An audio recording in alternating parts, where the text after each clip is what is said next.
ግብጽ ታላቁ የህዳሴን ግድብ ብታፈርሰው ምን ይፈጠራል? ከሱዳኑ ሮዛይረስ ግድብ እስከ ግብፁ አስዋን። አሜሪካስ ልክ እንደ እስራኤል ሁሉ አድልታ አውዳሚ መሳሪያዎቿን ለግብጽ ትሰጣታለች? አሁን ላይስ የአሜሪካ ሐሳብ በኢትዮጵያ ላይ ምንድነው? ሰላም ጤና ይስጥልን። ይህ ኖር ኢትዮጵያ ነው። አዳዲስ ወቅታዊ ዜናዎችንና ትንታኔዎችን አጠናክረን የምናቀርብበት ቻናላችን ነው። ሼር፣ ሰብስክራይብ በማድረግ ቤተሰብ ሁኑ እያልን ለዛሬ ወደ አዘጋጀነው ዘገባ እናልፋለን።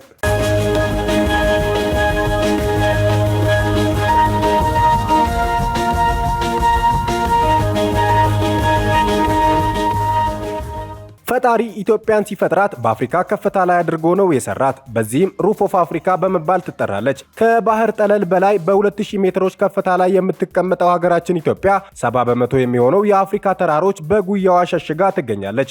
አብዛኛውም በኢትዮጵያ የሚገኙ ግድቦች የተሰሩት በተራራዎች መካከል ነው። ከእነዚህም መካከል የሚገኘው ታላቁ የህዳሴ ግድብ ከባህር ጠለል በላይ ከ500 ሜትሮች ከፍታ በላይ ይገኛል። የግብፁ አስዋን ግድብ ደግሞ 120 ሜትሮች ላይ ይገኛል። ይህ ማለት የህዳሴ ግድብ ቁልቁል አስዋንን ወደ ታች 380 ሜትር ያየዋል። በንጽጽር ከላይ ወደ ታች የ127 ፎቅ ርዝማኔ ይረዝማል። የመጀመሪያ ጥያቄ የሚሆነው ግድቡን የሚያፈርሰው የጦር መሳሪያ አለ ወይ ነው። መልሱ የለም ነው። አሜሪካ ብቻ ነው አላት የሚባለው በንከር ፈንጂ።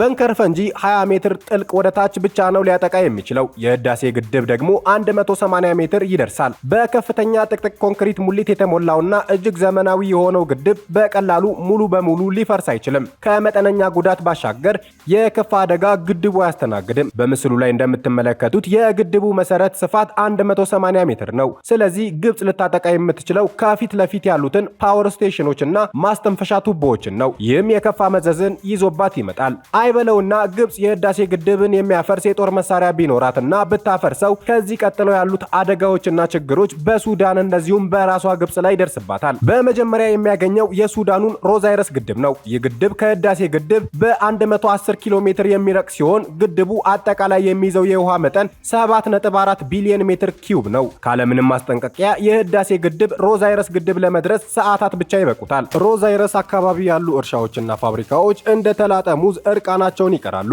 7.4 ቢሊዮኑ በራሱ ላይ ጨምሮ በቀናት ውስጥ ቀጣዩ ተረኛ ወደ ሆነው ሲናር ግድብ ደርሶ ያለምንም ማስጠንቀቂያ በ10 ሜትር የውሃ ከፍታ ድምጥማጡ ጠፍቶ በአንድ ቀን ውስጥ ካርቱም ይደርሳል። ካርቱም ከባህር ጠለል በላይ በ381 ሜትር ከፍታ የምትገኝ ሲሆን ከ500 ሜትር ላይ ተንደርድሮ የሚመጣው የህዳሴ ግድብ ጎርፍ ከነጭ አባይ ጋር ተዳምሮ ከ6.7 ሚሊዮን በላይ ለሚጠጋው የካርቱም ህዝብ ከፍተኛ ስጋት ውስጥ ይከተዋል። በአንድ ቀናት ውስጥ ህዝቡ ካልወጣ ከፍተኛ የሆነ እልቂት ይከሰታል። የውሃውም ከፍታ በዚያን ያክል ይጨምራል። ከተማዋንም በ10 ሜትር በሆነ ጥልቀት ወደ ሐይቅነት ይቀይራታል። በሰዓት 36 ሜትር ፐር ሰከንድ እየጋለበ የሚሄደው ጎርፍ ከ12.5 ቢሊዮን የሚይዘውን ትልቁን የሱዳኑን ሜሮዌን ግድብ አብሮት ከጎኑ አሰልፎ መጀመሪያ ከነበረው የውሃ ከፍታና ፍጥነት ጋር ተዳምሮ ከህዳሴ ግድብ 2000 ኪሎ ሜትር ድረስ የሚርቀውን አስዋን ግድብ ጋር ለመድረስ 55.5 ሰዓታት ብቻ ይበቃዋል። ይህም ማለት 2000 ኪሎ ሜትር ርቀት ሲካፈል ለ36 ሜትር ፐር ሰከንድ የአባይ ፍጥነት የምናገኘው ጊዜ ነው። አስዋን ላይ ተንተርሰው የተሰሩት የናስር ሐይቅ፣ የኑቢያ ሐይቅ እንደዚሁም ምድረ በዳ ላይ አባይን ለማባከን የተሰሩት የቶሽካ ሐይቆች በሙሉ ከአቅማቸው በላይ በሆነ ውሃ ምክንያት በዙሪያቸው ያሉ የእርሻ መሰረተ ልማቶች በሙሉ እንዳልነበሩ ይሆናሉ። 90 በመቶ ንጹህ ውሃ የመጠጥ ውሃ ስም ብቻ ይሆናል። የግብጽ 110 ሚሊዮን ህዝብ የመጠጥ ውሃን ጨምሮ ምግብ፣ መብራት በሁለት ቀናት ውስጥ ያጣሉ። የአስዋን ማስተንፈሻው ከአቅሙ በላይ በሆነ ግፊት ምክንያት ግድቡ ከፈረሰ የግብጽ የ3000 ዓመታት ታሪክ እንዳልነበረ ይጠፋል። ስትመካባቸው የነበሩት ቅርሶቿ፣ እርሻዎቿ፣ ታሪካዊ ከተሞች ልክ እንደ ጣሊያኗ ከተማ ፖምፔይ ይሆናል። እጣ ፈንታቸውም ነበሩ ይሆናል። ግብጽም የጠላቷ ሊቢያና አልጄሪያ መጫወቻ ያደርጋታል። በአረቡ ዓለም የነበራት ተጽዕኖ እስከ ወዲያኛው ይጠፋል። ወደ አውሮፓና አረብ ሀገራት የምትልከው የግብርና ውጤቶች በኢትዮጵያ ትቀማለች። በዓለማችን ላይ ከፍተኛ ተረጂ ያለባት ሀገር ያደርጋታል። በዚህም ምክንያት ስዊስ ካናልን እንግሊዝና አሜሪካ እንደፈለጉ ማስተዳደር ይጀምራሉ። ይህ ሁሉ የሚሆነው እንግዲህ ኢትዮጵያ እጇን አጣጥፋ ተቀምጣ ምንም ምላሽ ሳትሰጥ ህዳሴ ግድብ ብቻ የሚያመጣባት መዓት ነው። ለዚህም ነው አባይ የግብጽ የሞት አደራ የሚሆነው። ኢትዮጵያ ሳትሆን ግብጽና ሱዳን የሚጠብቁት። ከምን ጊዜውም በላይ አሁን ላይ ግብጽ ኢትዮጵያን የምትፈራት በዚህ የተነሳ ነው። የግብጽ ሚዲያዎችን ጨምሮ ባለስልጣናት እንደዚሁም ራሱ አልሲሲ በቴሌቪዥናቸው መስኮት እየወጡ የውስጣቸውን ፍርሃት መቋቋም ስለተሳናቸው ኢትዮጵያን ለማስፈራራት በዛቻና ስድብ የሚሰቃዩት። አሜሪካም የህዳሴን ጉዳይ በድርድርና በሰላማዊ መንገድ ብቻ እንድትፈታ ትፈልጋለች በማለት የትራምፕ አማካሪ የሆነው መሱድ ቡሎስ ተናግረዋል።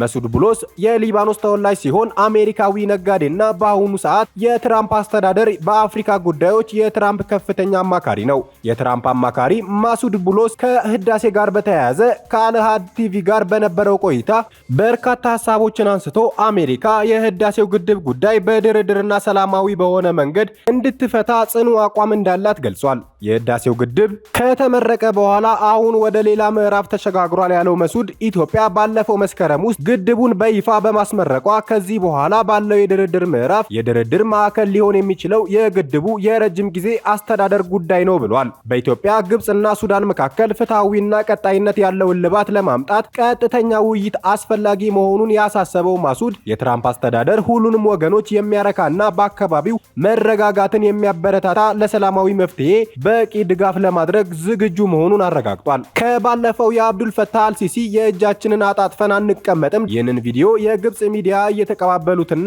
እየተነጋገሩበት ይገኛሉ። ከትላንት በስቲያ የግብጽ መሪዎች ድንፋታ አስመልክቶ ኢትዮጵያ በውሃና ኢነርጂ ሚኒስቴር በኩል ጠንከር ያለ መግለጫ አውጥታ ትገኛለች። ግብጽ በአባይ ወንዝና በታላቁ የኢትዮጵያ ህዳሴ ግድብ ዙሪያ በኢትዮጵያ ላይ የጥላቻ ንግግሯን አጠናክራለች በማለት የሚናገረው መግለጫው የዚህ ጠባጫሪ አካሄድ የቅርብ ጊዜ መግለጫ የግብጽን ህገወጥና የናይል ወንዝ ተፋሰስ ላይ ያላትን ከፍተኛ ፍላጎት ለማራመድ በተለመደ ስብሰባ ላይ ነው ብለዋል። የግብጽ ባለስልጣናት በዚህ ዝግጅት ላይ ባደረጉት ከፍተኛ ንግግር ግብጽ በሀገሪቱ ለሚገኙ ወንድሞቿ በተለይም በናይል ተፋሰስ ሀገራት የሚገኙ የልማት ፕሮጀክቶችን በመተግበር የእርዳታ እጇን በመዘርጋት አጋርነቷን የመግለጽ የሞከረች ቢሆንም ውስጡ ትምክተኝነት የሚያንጸባርቅና የተፋሰሱ ሀገራት በሀብታቸው ሰርተው መበልጸግ እንደማይችሉ የግብጽ እርዳታ ጥገኞችን በማስመሰል አቅርባለች። የግብጽ አፍሪካዊ አንድነትን በተመለከተ ያቀረበችው የተዛባ አተረጓጎም በዚህ አይነት መግለጫዎች ላይ በግልጽ ይታያል ሲል መግለጫው አክሏል። በዚህ የአብሮነትና አጋርነት መሰል የትምክት አመለካከት የናይል ተፋሰስ ሀገሮች ምሳሌያዊ የግብጽ እርዳታ ተቀባይ እንደሆኑ ተደርገው ተገልጸዋል። እነዚህ የውሃ ጉድጓድና የፀሐይ ፓነል ባሉ መጠነኛ ተነሳሽነት ይረካሉ። ይህ ያረጀና በቂ ያልሆነ የአብሮነት እሳቤ ከአፍሪካ አህጉር እውነታዎችና ምኞቶች ጋር አይጣጣምም። እውነተኛ አብሮነት የሁሉም የመልማት መብት መቀበልን ይጠይቃል። ይህ ደግሞ ሁሉም የተፋሰሱ ሀገራት የአባይን ወንዝ በፍትሐዊነትና በፍትሐዊነት እንደጋ ሀብት የመጠቀም ህጋዊ መብትንና እውቅናን መስጠትን ይጠይቃል። የግብጽ የቅኝ ግዛት ዘመን አስተሳሰብ ትብብርን ከማጎልበት ይልቅ ኢትዮጵያን የማፈራረስና የከሸፈ ፖሊሲ እንዲከተል አድርጓል። የ85 በመቶ የአባይ ውሃ ምንጭ የሆነችው ኢትዮጵያ የኃያሉ የአባይ ወንዝ መነሻ የብልጽግና ጎዳና ላይ ነች። ኢትዮጵያ የአባይን ወንዝ የውሃ ፍላጎቷን ለማሟላት ያላትን የመጠቀም መብቷን እንድትጥል ጫና ወይንም ላም አትሆንም። የኢትዮጵያ ትንሳኤ የጠላቶቿ ሽንገላ ያልተገባ ሙከራ ቢያደርጉም ሊቀለበስ የማይችል እውነት ነው በማለት ለአልሲሲ ምላሽ ሰጥቷል። ግብጽ አስታራቂ ተዋጊና ወንጀለኛ ከምትሆንባቸው ሌሎች ቀጠናዊ ጉዳዮች በተለየ የናይል ፖርትፎሊዮ መፍትሄ የሚያገኘው ከሚመለከታቸው አካላት ጋር በቀጥታ በመገናኘት ብቻ ነው። የውሃ ደህንነት ማለት በሁሉም የተፋሰሱ ሀገራት የአባይን ወንዝ ፍትሐዊና ምክንያታዊ አጠቃቀም ብቻ ነው። የህዳሴው ግድብ በናይል የላይኛው ተፋሰስ ሀገራት ውስጥ ከሚገኙ በርካታ ፕሮጀክቶች አንዱ ነው። የግብጽ ዕጣ ፈንታ ከሌሎች የአፍሪካ የተፋሰሱ የናይል ሀገሮች ጋር የተቆራኘ በመሆኑ ግብጽ ከላይኛው የተፋሰሱ ሀገሮች ጋር የመተሳሰብ አካሄድን ለመቅጠም ከመጡ ዛቻ፣ ስድብና ማፍረስ ድርጊቶች በመራቅ በታማኝነት ከሌሎች የተፋሰሱ ሀገሮች ጋር መስማማት ብቻ ነው ብቸኛ ምክንያታዊ አማራጭ። ግብጽ ከተፈጠረው ድርቅ የይገባኛል ጥያቄ ወደ ሌላ ጽንፍ የጎርፍ መጥለቅለቅ መሄዷ ግብጽ በከፍተኛ ደረጃ መስራቷን የሚያረጋግጥ እንጂ በጋራ ጥቅም ላይ ያማከለ መፍትሄ መፈለግ ሳትፈልግ እና ባለመቻሏ ነው። እንደ እውነቱ ከሆነ ግብጽ ሱዳንም ራሷን ወደ ፈጠረችበት ቀውስ ትጎትታታለች። እንደ እውነቱ ከሆነ ኢትዮጵያ ሱዳን በህዳሴው ግድብ ላይ ውጤታማ ቅንጅት እንዳላቸውና ወንድማዊ ትስስራቸውን ወደ ህዝቦቻቸው የጋራ ልማት ማሸጋገር እንደሚቀጥሉ ነው። ኢትዮጵያ የረጅም ጊዜ የሃይድሮኤሌክትሪክ ግድቦችን በመገንባትና በማንቀሳቀስ ልምድ ያላት ሀገር እንደመሆኗ የህዳሴውንም ግድብ ጨምሮ በግድቦቹ አስተዳደር ውስጥ ከፍተኛውን የሙያ ደረጃ ትጠብቃለች። የኢትዮጵያ አረንጓዴ ሌጋሲ ኢኒሼቲቭ የደን ልማት ዘመቻና በህዳሴው ግድብ ላይ ያለው ሰላምታ ያለው ተጽዕኖ ግብጽ ልትጠቀምበት የሚገባ ነው በማለት መግለጫው አትቷል። አበቃን። ላይክ፣ ሰብስክራይብ በማድረግ ሐሳብ አስተያየታችሁን በኮሜንት ሴክሽኑ ላይ አስፈሩልን። መልካም ጊዜን ተመኘን።